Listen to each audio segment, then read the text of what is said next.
পারো। অন্ডিন এটা শুনে খুবই খুশি হয়।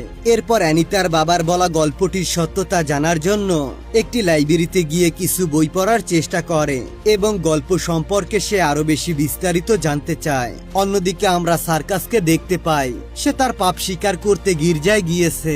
সার্কাস আগে অনেক বেশি মদ পান করত, কিন্তু 2 বছর আগে সে মদ পান করা বন্ধ করে দিয়েছে। সার্কাস সেখানে থাকা ফাদারকে বলে সে সমুদ্র থেকে একটি মেয়েকে পেয়েছে, যাকে সে তার সঙ্গে করে নিজের বাড়িতে নিয়ে এসেছে। ফাদার সব কথা মনোযোগ দিয়ে শুনলেও সে তার কথার তেমন একটা পাত্তা দেয় না, কারণ এটা শুনতে গল্পের মতো মনে হচ্ছিল। এরপর অ্যানি তার বাবার বাড়িতে চলে আসে আর দেখতে পায় অন্ডিন সাঁতার কাটতে কাটতে গান গাইছে।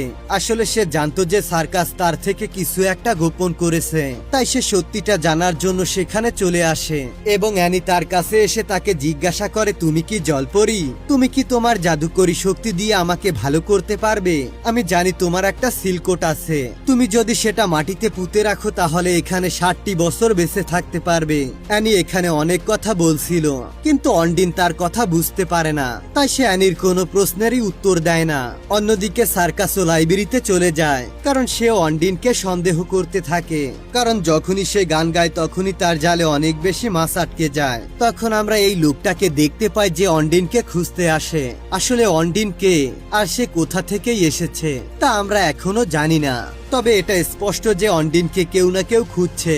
পরের দিন সার্কাস আবারও অন্ডিনকে নিয়ে মাছ ধরতে যায়। সে সমুদ্রে তার জাল ফেলে, তখন অন্ডিন গান গাইতে শুরু করে এবং তখনই ছোট বড় অনেক মাছে তার জালটা ভরে যায়। আর জাল টেনে উপরে তুলতেই দূরে থাকা প্রহরীরা ওই মাছ দেখতে পেয়ে অবাক হয়ে যায় এবং তারা সার্কাসের বোটটি চেক করতে আসে। তারা তখন সন্দেহ করেছিল যে সার্কাসের কাছে অবৈধ কিছু একটা আছে, যার মাধ্যমে সে এত বেশি মাছ ধরছে।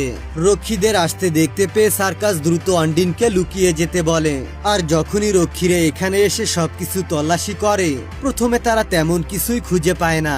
এর কিছুক্ষণ পরেই তারা অন্ডিনকে দেখতে পায় আর তার সম্পর্কে সার্কাসকে প্রশ্ন করলে সে বলে, নৌকায় মেয়ে আনাটা কি বেআইনি? তাদের কাছে এই প্রশ্নের কোনো উত্তর ছিল না, তাই সার্কাসকে ছেড়ে তারা সেখান থেকে চলে যায়। রক্ষীরা যাবার পর সার্কাস অন্ডিনকে বলে, তোমার আসলে সবার সামনে আসা উচিত, কারণ এই শহরটা খুবই ছোট, এখানে কথা খুব দ্রুত ছড়িয়ে পড়ে।